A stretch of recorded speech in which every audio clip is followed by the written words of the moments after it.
Salam sejahtera untuk kita semua. Salam, Om Swastiastu, Namo Buddhaya, salam kebajikan. Yang kami hormati Pak Aswin dari Densus 88, dan yang kami hormati rekan-rekan media. Pagi ini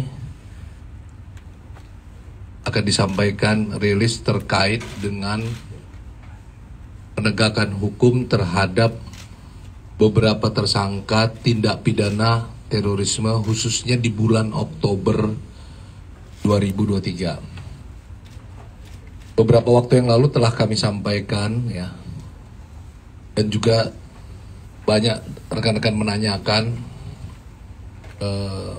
penangkapan terhadap tersangka teroris ini. Terakhir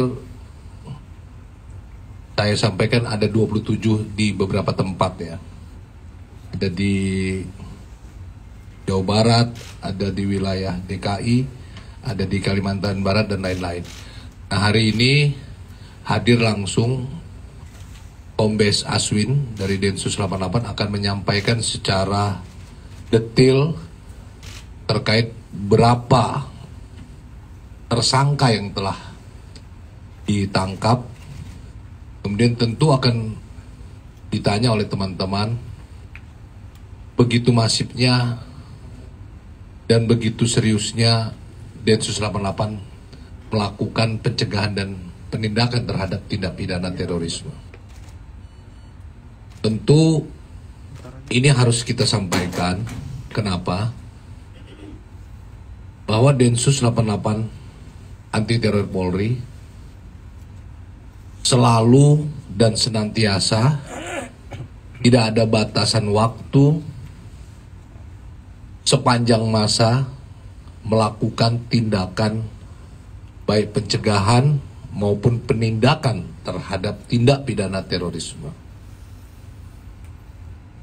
Tindakan yang dilakukan dengan pola preemptif dan preventif strike ya. Apakah ada kaitannya dengan pemilu 2024? Saya sampaikan bahwa sekecil apapun yang akan menjadi ancaman gangguan menghadapi pemilu 2024 harus kita cegah, harus kita tindak, termasuk ancaman tindak pidana terorisme di tanah air yang akan mengganggu jalannya pemilu 2024 nanti. Untuk menyingkat waktu, kami persilakan Pak Aswin dari Densus 88 memberikan penjelasan. Waktu dan tempat kami persilakan.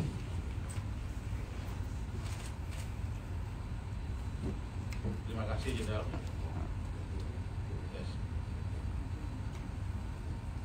Ya. Terima kasih, Jenderal. Selamat pagi. Assalamualaikum warahmatullahi wabarakatuh. Yang saya hormati Bapak Karopenmas, rekan-rekan media semua. Benar bahwa Densus 88 telah melakukan serangkaian tindakan pengamanan dengan menangkap beberapa tersangka pelaku tindak pidana terorisme selama bulan Oktober 2023, yaitu sejumlah 59 orang. 59 orang yang berasal dari kelompok-kelompok Jamaah Islamiyah, Jamaah Ansor Daulah maupun dari Ansor Daulahnya ya. Struktur penegakan hukum dilakukan dari awal bulan, dari tanggal 2 sampai dengan tanggal 23, dan kemudian ada yang kemarin rekan-rekan mendapatkan informasi tanggal 27-28 sebanyak 27 orang, kemudian dilanjutkan lagi oleh anggota Densus pengembangan sehingga jumlahnya menjadi 40 orang. Ini kita bagi jadi dua kelompok untuk penjelasan saja, dua kategori ya, bukan kelompok. Untuk penjelasan saja, bahwa 19 tersangka yang pertama ditangkap dari tanggal 2 sampai dengan tanggal 23 itu, mereka merupakan jaringan struktural dari Jamaah Islamiyah yang sampai dengan saat ini belum dilakukan penegakan hukum. Jadi ini mengingatkan lagi kepada kita bahwa jaringan struktural dari Jamaah Islamiyah ini masih ada dan terus masih eksis, ya, bukan sekedar simpatisan. Mereka adalah orang-orang atau personil yang menduduki jabatan struktural di organisasi Jamaah Islamiyah. Dari 19 orang tersebut, 1 orang ditangkap di Sumatera Barat, 1 orang di Jawa Barat, 5 orang di Sumatera Selatan, 4 orang di Lampung, 1 di Kalimantan Barat, dan 7 di NTB, Nusa Tenggara Barat. Ini 19 orang yang kategori pertama yang kita tangkap berkaitan dengan aktivitas mereka selaku anggota struktural kelompok Jamaah Islamiyah yang aktif menyebarkan propaganda terorisme dan materi-materi radikal, baik secara media sosial maupun pelatihan-pelatihan fisik, ya, jadi pertemuan atau pelatihan fisik yang dilakukan oleh mereka, ya, baik yang Jamaah Islamiyah, Jamaah Ansor Daulah. Nah, ini yang kategori kedua adalah 40 orang tersangka, ya, merupakan kelompok JAD pimpinan AO yang menjadi pendukung Daulah Islamiyah atau ISIS. Mereka merupakan pendukung ISIS. 40 orang tersebut terdiri dari 23 orang ditangkap di wilayah Jawa Barat, kemudian 11 di wilayah DKI Jakarta, 6 di Sulawesi Tengah. Jadi saya ulangin lagi, 23 orang di Jawa Barat, 11 orang di DKI Jakarta, dan 6 orang di Sulawesi Tengah. Nah, ini adalah kelompok pimpinannya AO. Ada yang disebut dengan kegiatan yang terencana oleh kelompok ini, ya, untuk menggagalkan atau untuk mengganggu jalannya pesta demokrasi pemilu. Karena dari keterangan yang disampaikan oleh beberapa tersangka yang telah diperiksa oleh penyidik Densus 88, bagi mereka pemilu adalah rangkaian demokrasi, di mana demokrasi itu adalah maksiat, gitu. Demokrasi ini adalah sesuatu yang melanggar hukum bagi mereka, sehingga ada keinginan untuk menggagalkan atau untuk mengganggu jalannya proses pesta demokrasi tersebut. Mereka berencana melakukan serangan terhadap aparat keamanan yang menjadi fokus pengamanan dalam rangkaian kegiatan pemilu tersebut. Bersama dengan itu telah dilakukan penggeledahan dan penyitaan terhadap barang bukti berupa 1 pucuk senjata api AK-47, kemudian banyak amunisi, magazin, kemudian beberapa senjata lainnya, termasuk yang PCP itu yang dipakai untuk latihan, ya, seperti senapan angin, kemudian senjata tajam, kemudian 1 pucuk senjata revolver beserta 17 amunisi untuk revolver. Kemudian Densus juga menyita bahan-bahan kimia untuk pembuatan bahan peledak, ya, seperti belerang, kemudian garam Himalaya yang ini biasanya dipakai untuk mengganti HCl yang untuk bahan peledak, dan beberapa banyak materi cetakan buku yang digunakan sebagai bahan atau alat propaganda mereka. Saya kira sebagai peringatan bagi mereka bahwa Densus 88 seperti tadi disampaikan tidak mentolerir ancaman sekecil apapun terhadap keamanan dalam negeri kita, apalagi dalam situasi menjelang atau dalam rangkaian pesta demokrasi pemilu kali ini. Dan yang kedua, mohon izin menambahkan, Jenderal, ini ada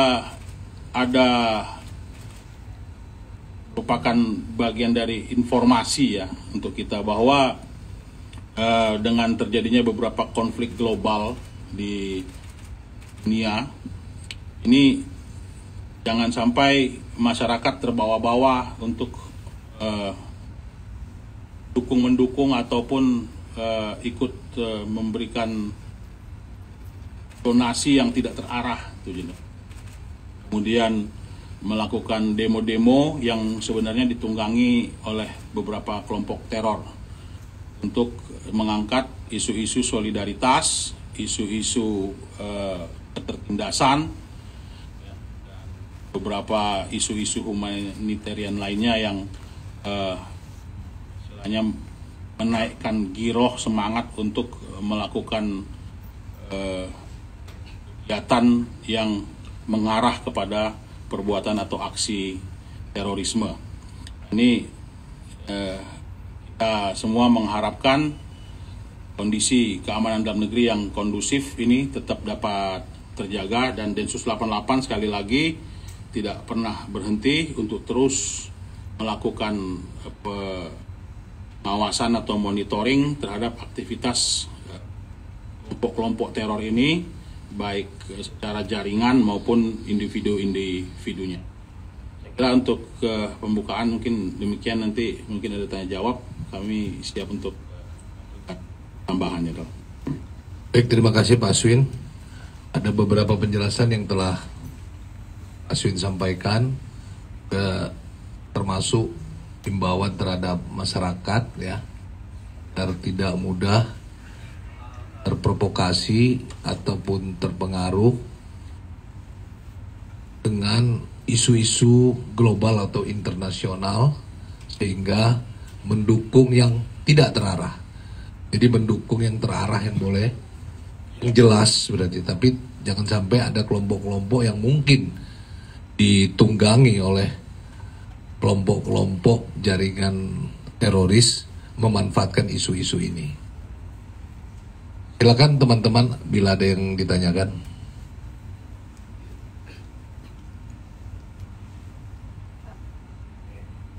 Silakan. Pak izin, saya Yona dari Menkom.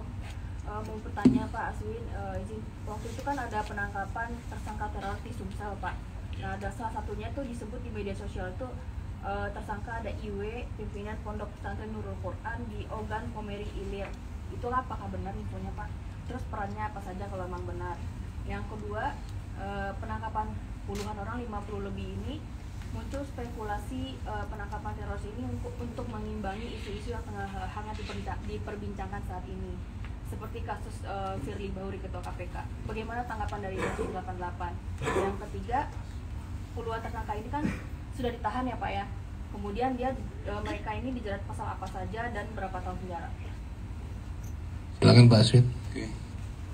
Baik, terima kasih. Benar bahwa tersangka IW yang di Sumatera Selatan itu ditangkap oleh Densus 88, yaitu pada tanggal 15 Oktober. Detail tentang keterlibatan yang bersangkutan dan perannya dalam kelompok tadi sekilas sudah kita sampaikan bahwa mereka ini bukan hanya yang bersangkutan ya, tapi ada beberapa orang lainnya juga di Sumatera Selatan. Total ada 5 orang. Itu adalah anggota struktural ya, anggota struktural dari Jamaah Islamiyah.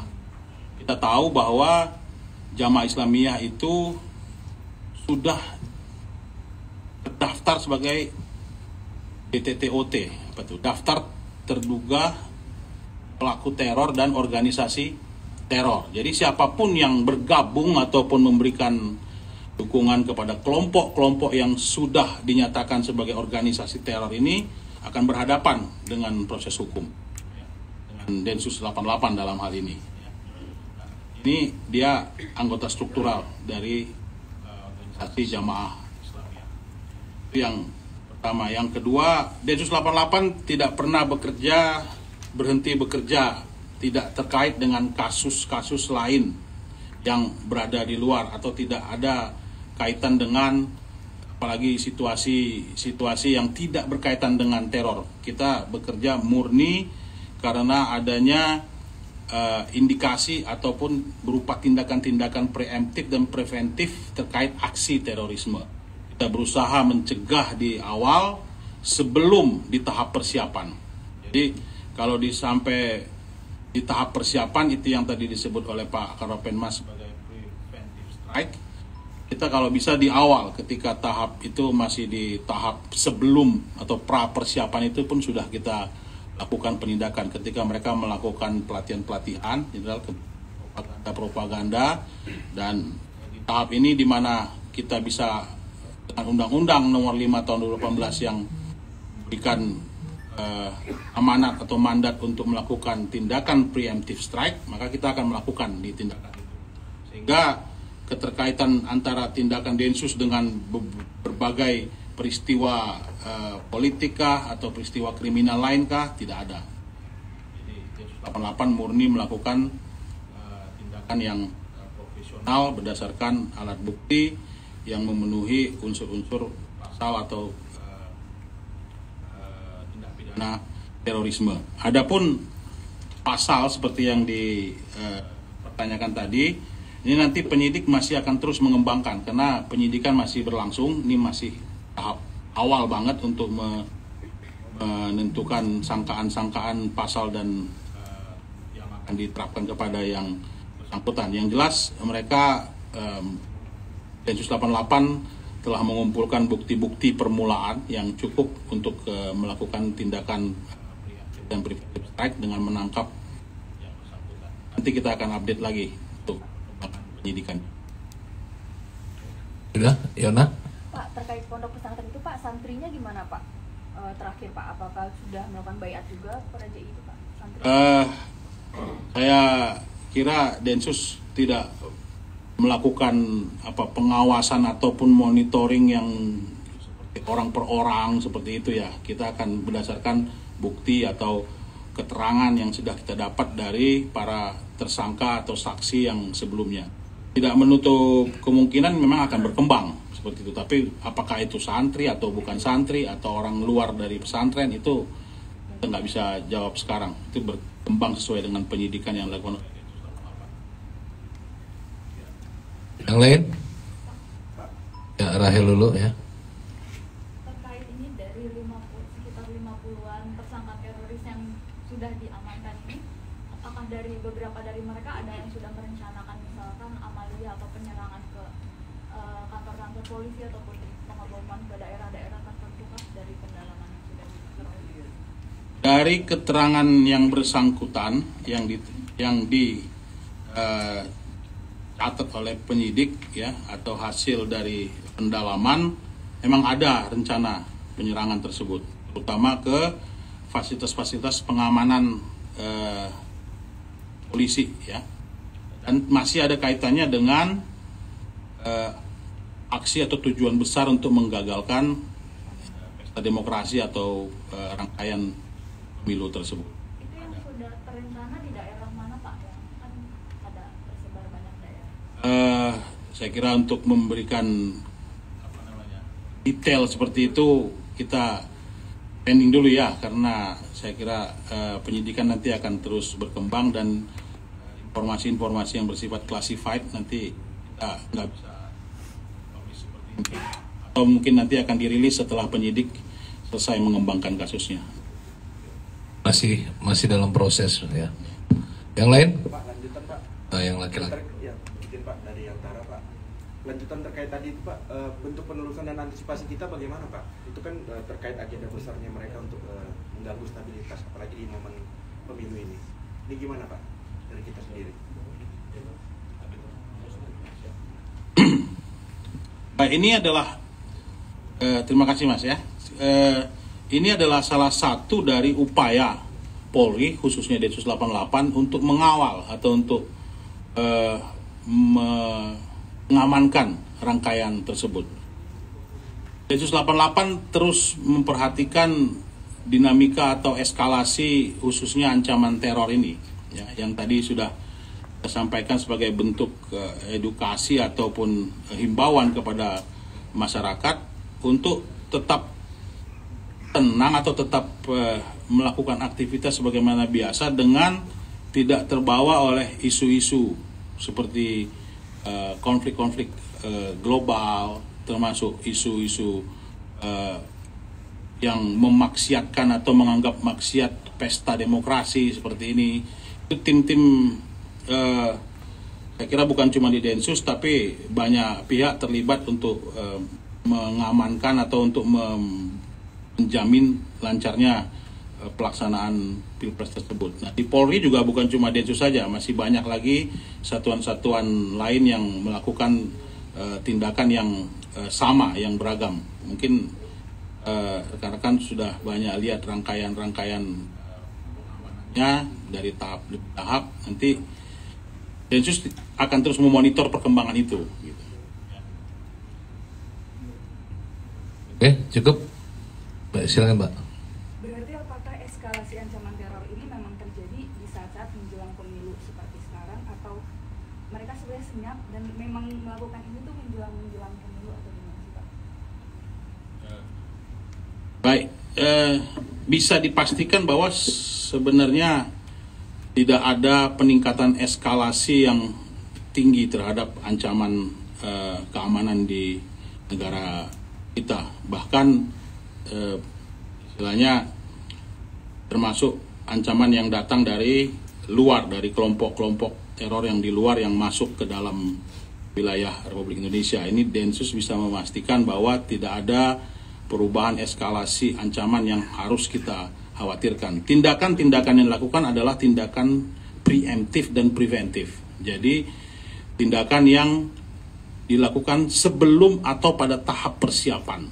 Jadi sebenarnya kalau kita bilang ada peningkatan ancaman, tidak ada peningkatan ancaman itu. Tapi kesiapsiagaan di tahap persiapan ini dan sebelum persiapan dari kelompok-kelompok teror inilah yang menjadi target utama kita. Kita tidak ingin lagi terjadi peristiwa atau aksi dulu baru kita bertindak. Makanya kita mencegah di depan. Oke, yang lain? Izin, kalau tadi kan yang 50 ini selama bulan 59 ya? 50, sekitar 59 itu selama bulan Oktober ya Pak. Kalau di total dari awal 2023 sampai sekarang itu jumlahnya berapa? Apakah lebih besar atau lebih kecil dari tahun 2022 kemarin? Kemudian satu lagi Pak, sama soal Munarman yang kemarin bebas. Apakah ada pembinaan atau pengawasan terhadap beliau? Terus untuk mengantisipasi terjadi hal-hal yang tidak diinginkan, atau bagaimana?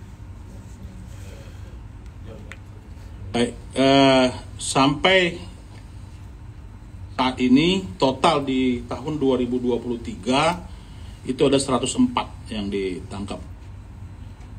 59 yang Oktober ini ditambah dengan sebelumnya itu seluruhnya 104. Statistiknya nanti bisa saya jawab setelah saya kembali ke kantor ya, atau setelah saya datanya apakah itu naik turun atau seperti apa yang ditanyakan. Yang kedua mengenai Munarman, saya kira bukan dari Densus ya, ini untuk kita nggak mengomentari bersangkutan bebas atau keluar dari Apas. Yang jelas bukan cuma Munarman, ini membuktikan kita kelompok-kelompok orang-orang atau individu manapun yang berkaitan dengan aksi terorisme dan tindak pidana terorisme itu Densus pasti monitor 4 jam sehari, petugas kita 7 hari seminggu nggak ada berhentinya itu melakukan giat monitoring seluruh organisasi atau kelompok teror dan individu-individu yang berkait dengan Cukup ya. sudah terwakili ya semua pertanyaannya. Baik, kalau tidak ada lagi kita akhiri. Terima kasih. Wassalamualaikum warahmatullahi wabarakatuh.